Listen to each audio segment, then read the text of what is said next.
Hello to everyone. Welcome to our new session in our class, Paths to Power, Living in the Spirit's Fullness. This is your pastor, Yeti.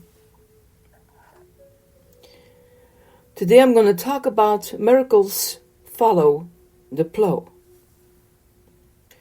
Break up your fallow ground, for it is time to seek the Lord until he comes and rain righteousness upon you. Hosea 10, verse 12. Here are two kinds of ground: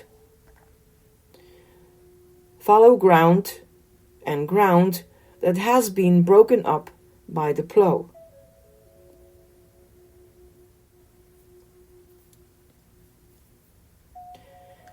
The fallow field is smug, contented, protected from the shock of the plow and the agitation of the harrow. Such as field, as it lies year after year, becomes a familiar landmark to the crow and the blue jay.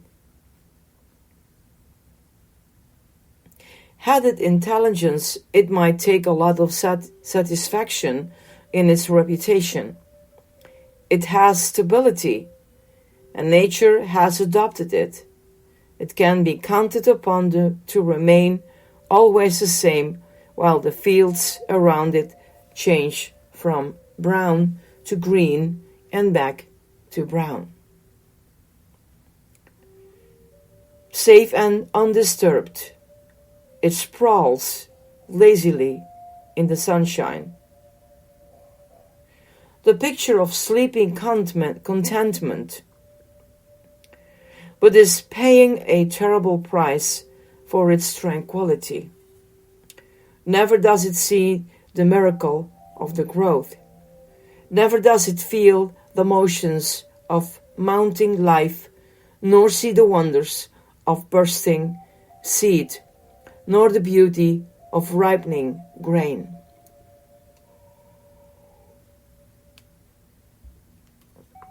Fruit it can never know, because it's afraid of the plow and the harrow. In direct opposite to this, the cultivate fields has yielded itself to the adventure of living. The protecting fence has opened to admire the plow, and the plow has come as plows always come, practically cruel business like and in a hurry. Peace has been scattered by the shouting farmer and the rattler of machinery. The field has felt the travail of change. It has been upset, turned over, bruised, and broken. But its rewards comes hard upon its labors. The seed shoots up into the daylight, its miracle of life, curious, exploring the new world above it. All over the field, the hand of God is at work in the age-old and ever-renewed service of creation.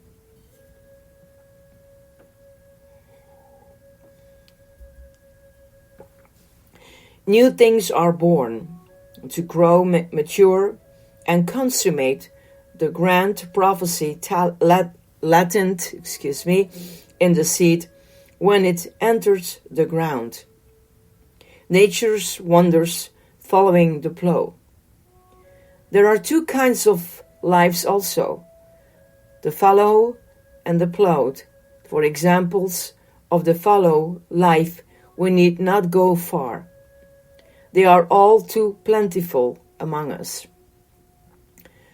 The man of fallow life is content with himself and the fruit he once bore. He does not want to be disturbed. He smiles in tolerant superiority at revivals, fastings, self-serving searchings, and all the travel or the travail of fruit bearing and the anguish of advance. The spirit of adventure is dead within him. He is steady, faithful, and always in his accustomed place, like the old field. Conservative, and something of a landmark in the little church. But he is fruitless. The curse of such a life is that it is fixed both in size and in content. To be has taken the place of to become. The worst that can be said of such a man is that he is what he will be. He has fenced himself in, and by the same act he has fenced out God and the miracle.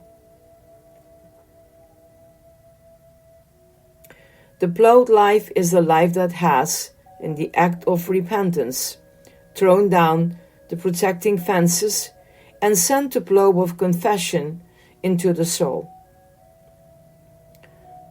The urge of the spirit, the pressure of circumstances, and the distress of fruitless living have combined thoroughly to humble the heart. Such a life has put away defense and has forsaken the safety of that for the peril of life. Discontent, yearning, contrition, courageous obedience to the will of God. These have bruised and broken the soil till it is ready again for the seed. And as always, fruit follows the plow, life and growth begin as God rains down righteousness.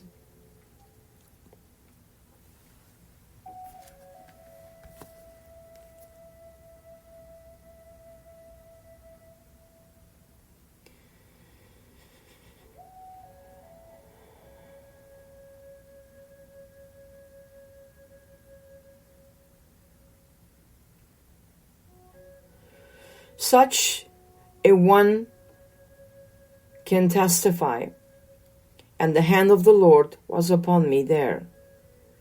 Corresponding to these two kinds of life, religious history shows two phases, the dynamic and the static.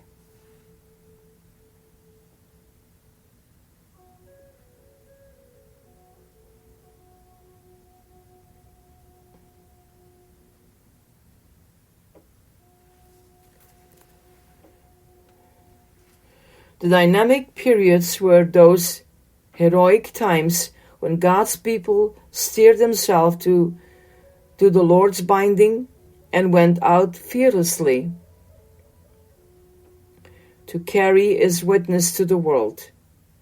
They exchanged the safety of inaction for the hazards of God-inspired progress. Invariably, the power of God followed such action. The miracle of God went when and where his people went. It stayed when his people stopped. The static periods were those times when the people of God tired of the struggle and the sought of life of peace and security. Then they busied themselves trying to conserve the gains made in those more daring times when the power of God moved among them.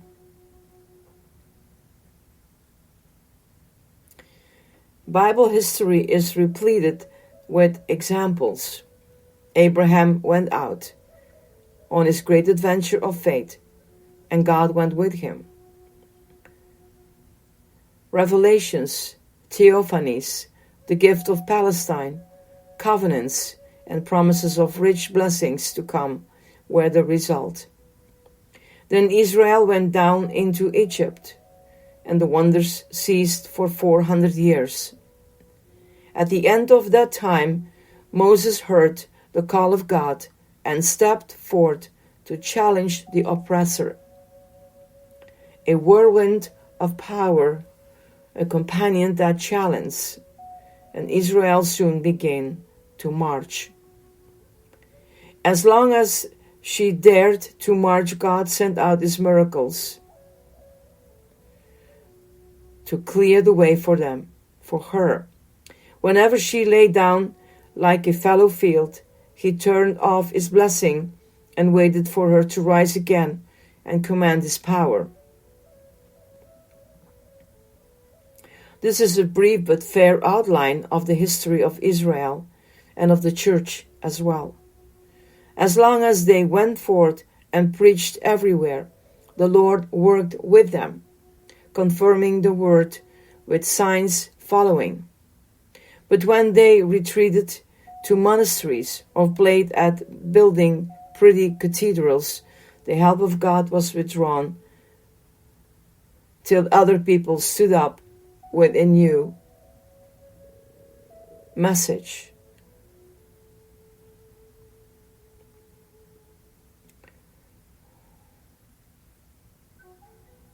It's not wrong to build, but it's how and the purpose. In every denomination, missionary society, local church, or individual Christian, this law operates. God works as long as his people live daringly.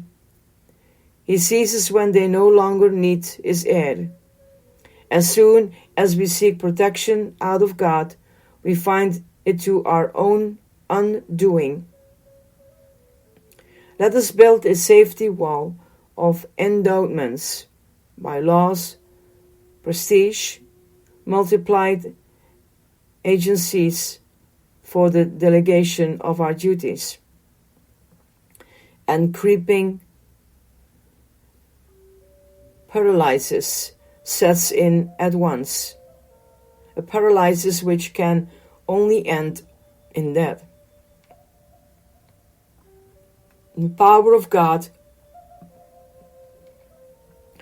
comes only where it is called out by the plow.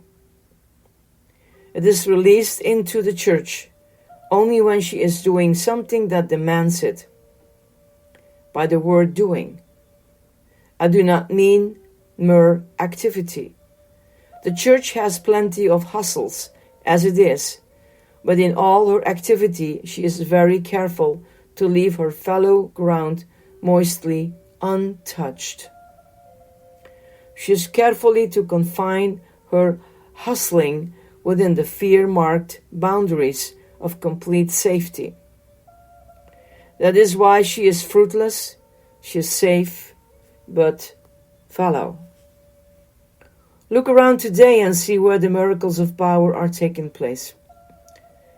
Never in the seminary, where each thought is prepared for the student, to be received painlessly and at second hand, never in the religious institution, where tradition and habit have long ago made faith unnecessary.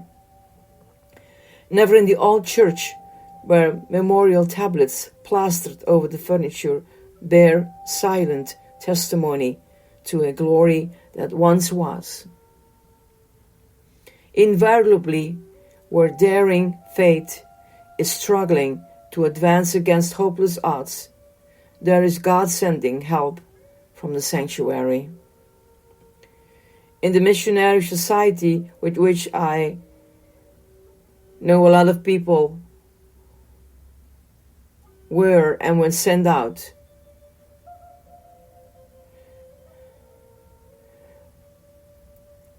the power of God has always hovered over the frontiers. Miracles have accompanied the advances, and have ceased when and where they allowed their self to become satisfied and cease to advance.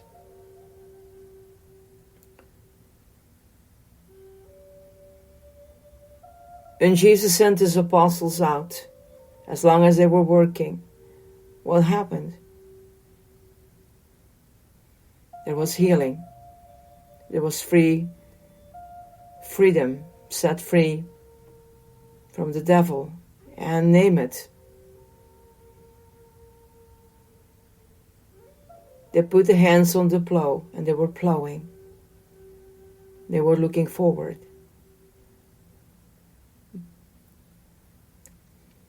The creed of power cannot save a movement from barrenness. There must be also the work of power.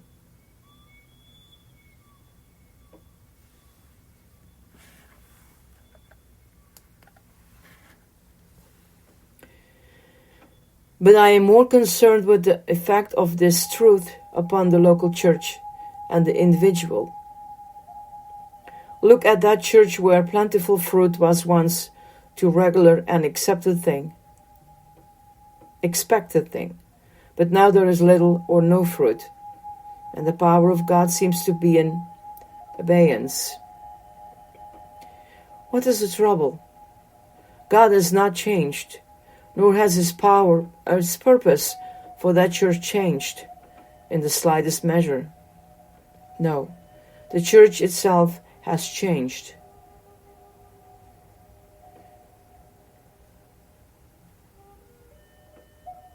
A little self-examination will reveal that it and its members have become fallow. It has lived through its early travels and has now come to accept an easier way of life. It is content to carry on its painless program with enough money to pay its bills and a membership large enough to assure its future.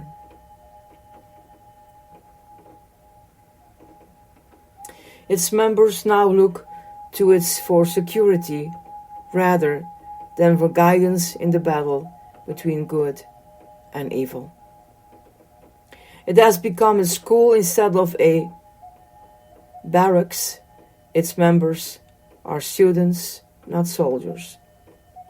They study the experiences of others instead of seeking now experience of their own. The only way to power for such a church is to come out of hiding and once more take the danger and circle path of obedience. Its security is its doubtless few. The church that fears the plow writes its own epitaph. The church that uses the plow walks in the way of revival.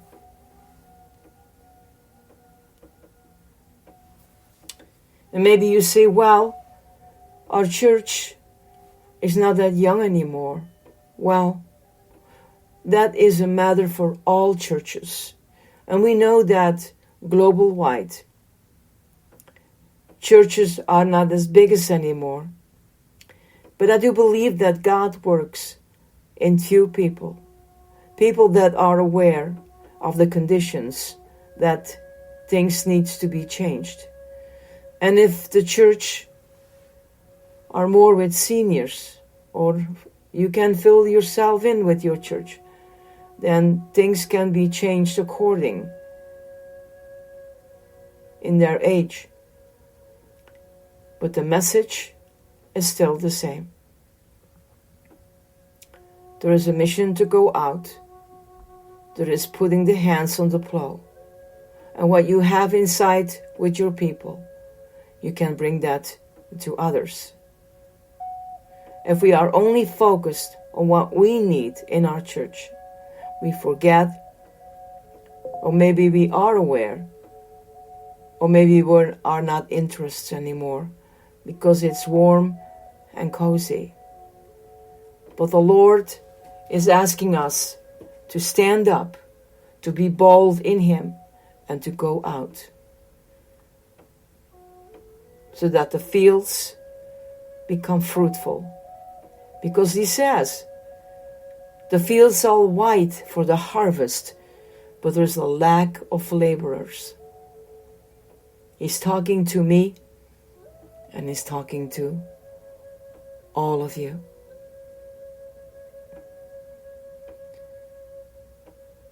So reflect on this.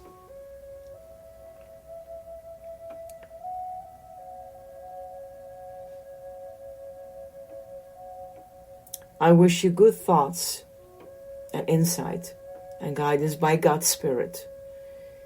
And I wish you a wonderful day, a new start of a new week. And may God bless you.